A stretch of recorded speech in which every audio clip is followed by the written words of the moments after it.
살아오면서 한 번쯤은 이런 생각이 드는 순간이 있습니다. 이렇게까지 해야 하나? 이 나이에 또 버텨야 하나? 나에게 왜 이런 일이 생기는 건가? 그 물음 앞에서 주저앉고 싶었던 적이 있으신 분들께 오늘 이 이야기를 드리고 싶습니다. 세상은 고통으로 가득하지만 그것을 극복하는 일로도 가득 차 있습니다. 헬렌 켈러가 남긴 말입니다. 단 2줄짜리 문장이지만 이 말 안에는 한 사람이 평생을 걸쳐 온몸으로 살아낸 무게가 담겨 있습니다. 오늘은 그 무게를 천천히 들여다보겠습니다. 헬렌 켈러는 1880년 미국 엘라베마주의 작은 마을에서 태어났습니다. 건강하게 태어난 아이였습니다. 말도 배우기 시작했고 주변의 모든 것에 호기심 가득한 눈으로 반응했다고 전해집니다. 그러나 생후 19개월이 되었을 때 헬렌은 심한 열병을 앓았습니다. 그 병이 지나간 자리에는 시력도 청력도 남아있지 않았습니다. 보지 못하고 듣지 못하는 아이. 당시로서는 그 아이가 앞으로 어떤 삶을 살 수 있을지 아무도 상상하지 못했습니다. 부모는 절망했고 주변 사람들은 조심스럽게 포기를 권하기도 했습니다. 헬렌은 말도 배우지 못한 채 어둠과 침묵 속에서 자랐습니다. 세상과 연결되는 통로가 없었습니다. 그 답답함과 고립감이 얼마나 컸을지는 말로 다 표현하기 어렵습니다. 어린 헬렌은 자신이 원하는 것을 표현하지 못할 때면 분노로 방 안에 물건을 던지고 울부짖었습니다. 그 아이 안에는 세상과 연결되고 싶다는 절박한 욕구가 있었지만 그것을 꺼낼 방법을 몰랐습니다. 주변 모든 것이 벽이었고 자신은 그 벽 안에 갇혀 있었습니다. 그 삶의 전환점이 된 것은 앤 설리번이라는 한 교사의 등장이었습니다. 헬렌이 7살이 되던 해 설리번은 헬렌의 가정교사로 오게 됩니다. 설리번 역시 어린 시절 심한 눈병을 앓아 시력을 거의 잃었고 가난과 고통 속에서 자라난 사람이었습니다. 그 경험이 그녀로 하여금 헬렌을 포기하지 않게 만들었는지도 모릅니다. 설리번은 헬렌의 손바닥에 손가락으로 글자를 써가며 세상의 언어를 가르쳤습니다. 보이지 않고 들리지 않는 아이에게 촉각만으로 세상을 전달하려 했습니다. 처음에는 아무 의미 없는 반복처럼 보였습니다. 그러나 어느 날 헬렌은 깨달았습니다. 손 위에 쓰이는 이 움직임들이 세상의 모든 것에 붙어있는 이름이라는 것을. 그 순간 헬렌의 세계가 열렸습니다. 이후 헬렌 켈러의 삶은 많은 사람들이 알고 있듯 놀라운 방향으로 펼쳐졌습니다. 점자와 수화를 익혔고 말하는 법도 배웠습니다. 대학에 진학했고 책을 썼고 전 세계를 돌며 강연을 했습니다. 시각과 청각 모두를 잃은 채로 대학을 졸업한 최초의 사람이 되었습니다. 그녀가 쓴 글들은 수십 개의 언어로 번역되었고 그녀의 이름은 역경을 이겨낸 인간 의지의 상징으로 오늘날까지 남아 있습니다. 그러나 여기서 멈추면 이 이야기는 그저 감동적인 성공담으로 끝나버립니다.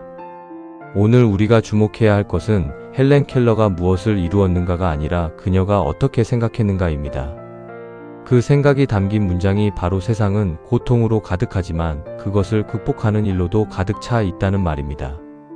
이 문장을 처음 들으면 어쩌면 단순한 낙관적 위로처럼 들릴 수 있습니다. 힘들어도 긍정적으로 살자는 이야기처럼 들릴 수 있습니다. 그러나 이 말을 한 사람이 헬렌 켈러라는 것을 기억할 때 그 무게는 전혀 달라집니다. 그녀는 세상이 아름답다고 말한 것이 아닙니다. 세상은 고통으로 가득하다고 먼저 인정했습니다.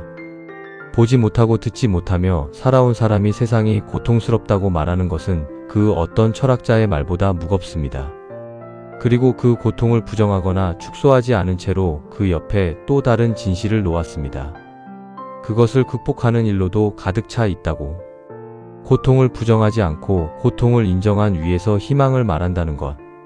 이것이 이 문장의 핵심입니다. 우리가 흔히 듣는 위로들은 대부분 고통을 줄이려 합니다. 그렇게 심각하지 않아요. 시간이 지나면 나아질 거예요. 더 힘든 사람도 있어요. 이런 말들은 선의에서 나오지만 고통을 느끼는 사람의 입장에서는 오히려 자신의 아픔이 무시당하는 느낌을 받게 되기도 합니다. 헬렌 켈러는 달랐습니다. 그 고통이 실제한다는 것을 먼저 인정했습니다. 그리고 그 실제하는 고통과 함께 실제하는 극복도 있다고 말했습니다.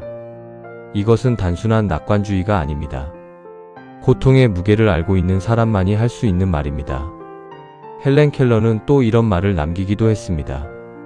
인생은 대담한 모험이거나 아무것도 아니거나 둘 중 하나입니다. 보지 못하고 듣지 못하는 삶에서 이 말이 나왔다는 것을 생각해 보십시오. 조심스럽게 살면 안전할지 모르지만 그것은 살아있는 것이라고 할 수 없다는 의미입니다. 삶이란 위험을 감수하고 부딪혀가는 것이어야 한다는 것입니다. 그것도 보이지 않는 채로 들리지 않는 채로 그렇게 살아온 사람이 한 말입니다. 지금 50대, 60대, 70대를 살아가시는 분들의 삶을 생각해 봅니다. 이 나이가 되면 각자의 방식으로 많은 고통을 지나온 사람들입니다. 가난했던 시절을 버텨냈고 가족을 위해 자신을 눌러왔고 아픔을 혼자 삼키며 살아온 세월이 있습니다. 그리고 그 긴 시간을 지나고 나면 이번에는 또 다른 종류의 고통이 기다리고 있습니다. 몸이 예전 같지 않다는 것을 느끼는 고통. 자식들이 바빠져서 연락이 줄어드는 고통. 오래된 친구들과 하나둘 멀어지는 쓸쓸함. 살아온 세월이 길어질수록 잃는 것도 많아진다는 것을 느끼는 고통. 이 고통들은 결코 작지 않습니다. 헬렌 켈러는 그 고통들에 대해 이렇게 말할 것 같습니다. 그렇습니다. 그것들은 진짜 고통입니다. 부정하지 마십시오. 그러나 그 고통의 옆에는 그것을 견뎌내는 힘도 함께 있습니다. 그것도 진짜입니다. 여기서 중요한 것은 극복이라는 말의 의미입니다. 많은 사람들이 극복이라는 말을 들으면 그 고통이 완전히 사라지는 것을 떠올립니다. 다시는 아프지 않게 되는 것을 생각합니다. 그러나 헬렌 켈러가 말하는 극복은 그런 의미가 아닙니다. 그녀는 평생 보지 못했고 평생 듣지 못했습니다. 그 현실은 달라지지 않았습니다. 그러나 그 현실 안에서 세상과 연결되었고 글을 썼고 사람들 앞에 섰고 삶을 사랑했습니다. 극복은 고통이 없어지는 것이 아니라 고통과 함께 살아가는 방법을 찾는 것입니다. 그 안에서도 의미를 발견하고 그 안에서도 할 수 있는 것을 하는 것입니다. 이 이야기가 노년의 삶과 어떻게 연결되는지 한번 생각해 봅시다. 나이가 들면서 생기는 많은 고통들 가운데 가장 조용하지만 가장 깊이 파고드는 것 중 하나가 무력감입니다. 이제는 아무것도 할 수 없다는 느낌. 이미 늦었다는 생각. 내가 무언가를 바꿀 수 있는 시간은 지나갔다는 체념. 이 무력감은 아픔보다도 사람을 더 빨리 허물어뜨립니다. 그런데 헬렌 켈러는 바로 그 지점에서 정반대의 말을 합니다. 인생은 대담한 모험이거나 아무것도 아니거나라고. 나이가 들수록 조심스러워지는 것은 자연스러운 일입니다. 몸도 예전 같지 않고 실패했을 때의 대가가 더 크게 느껴지는 것도 사실입니다. 그러나 그 조심스러움이 지나쳐서 아무것도 시도하지 않는 삶이 된다면 그것은 헬렌 켈러의 말대로 아무것도 아닌 인생에 가까워지는 것입니다. 새로운 것을 배우고 싶다는 마음, 가보고 싶은 곳이 있다는 마음, 하고 싶은 말을 해보고 싶다는 마음, 이런 마음들을 나이를 이유로 접어두는 것이 과연 옳은 일인지 한 번쯤 물어볼 필요가 있습니다. 헬렌 켈러는 또 이런 말을 했습니다. 세상에서 가장 아름답고 좋은 것들은 눈으로 볼 수도 손으로 만질 수도 없습니다. 오직 마음으로만 느낄 수 있습니다. 보지 못하고 듣지 못했던 사람이 세상에서 가장 아름다운 것들이 무엇인지를 말하고 있습니다. 그것은 눈에 보이는 것이 아니었습니다. 손에 잡히는 것도 아니었습니다. 마음으로 느끼는 것들이었습니다. 사랑, 신뢰, 따뜻함, 연결됨. 이것들은 삶의 어떤 조건과도 상관없이 느낄 수 있는 것들입니다. 살아오면서 우리는 너무 많은 것을 눈으로 확인하려 했는지도 모릅니다. 자식이 잘 되는 것을 눈으로 확인해야 했고, 통장 잔고로 확인되는 안정을 원했고, 주변 사람들이 알아주는 것으로 자신의 삶을 증명하려 했습니다. 그런데 그 모든 것이 다 갖춰졌다고 해서 행복했느냐고 묻는다면 선뜻 그렇다고 하기 어려운 경우도 있으셨을 겁니다. 반대로 아무것도 없는 것 같던 날에 옆에 있는 사람의 온기가 고마웠던 순간들이 있었을 겁니다. 헬렌 켈러는 그것이 진짜라고 말하고 있습니다. 관계에 대해서도 이 통찰은 깊게 이어집니다. 오랜 세월을 함께한 배우자와의 관계에서 이제는 말하지 않아도 느껴지는 무언가가 있습니다. 그리고 그 반대로 너무 오래 함께하다 보니 당연하게 여기고 표현하지 않게 된 감사도 있습니다. 헬렌 켈러가 말하는 마음으로 느끼는 것들은 이런 관계 안에서 다시 발견될 수 있습니다. 가장 가까이에 있는 사람에게 오늘 다시 한번 마음을 표현해 보는 것. 오랫동안 하지 못했던 말 한마디를 꺼내보는 것. 그것이 어쩌면 헬렌 켈러의 말을 실제 삶에서 실천하는 가장 구체적인 방법일 수 있습니다. 후회에 대해서도 한번 연결해 보겠습니다. 헬렌 켈러는 이런 말을 남겼습니다.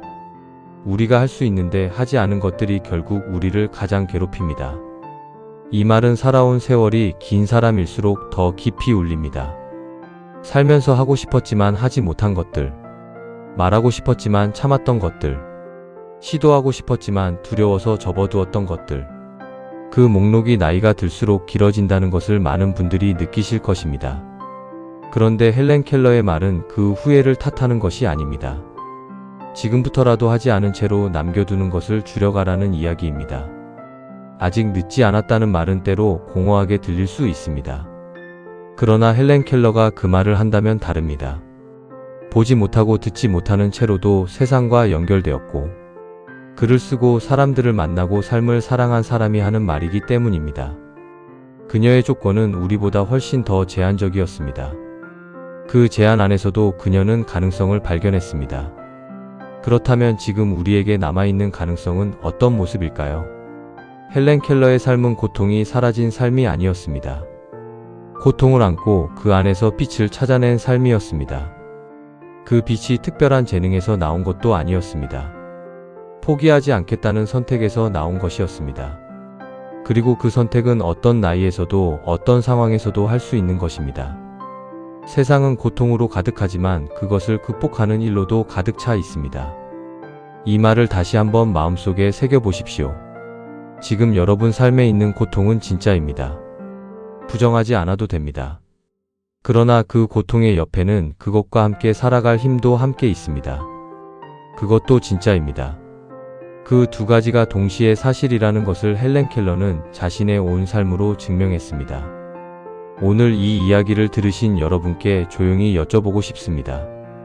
지금 여러분의 삶에서 아직 포기하지 않은 것은 무엇입니까?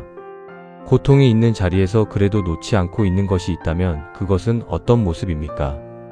그리고 아직 하지 못한 채로 마음 한편에 접어두고 있는 것이 있다면 그것은 무엇입니까? 고통은 삶이 끝날 때까지 완전히 사라지지 않을 것입니다. 헬렌 켈러도 알고 있었습니다. 그러나 그녀는 그 고통에 삶의 전부를 내어주지 않았습니다. 보이지 않는 눈으로 세상을 보았고 들리지 않는 귀로 삶의 의미를 들었습니다. 그것이 가능했던 것은 마음이 열려 있었기 때문입니다. 여러분의 마음도 아직 열려 있습니다. 그것으로 충분합니다. 삶이지혜 365였습니다. 오늘 이야기가 마음에 닿으셨다면 좋아요를 눌러주시고 채널 구독과 알림 설정을 해두시면 다음 이야기도 놓치지 않고 만나실 수 있습니다. 지금 여러분 삶에서 고통과 함께 붙들고 있는 것이 있다면 댓글로 나눠주십시오. 함께 읽고 함께 생각하겠습니다. 다음 시간에도 삶을 조금 더 깊이 바라볼 수 있는 이야기로 찾아오겠습니다.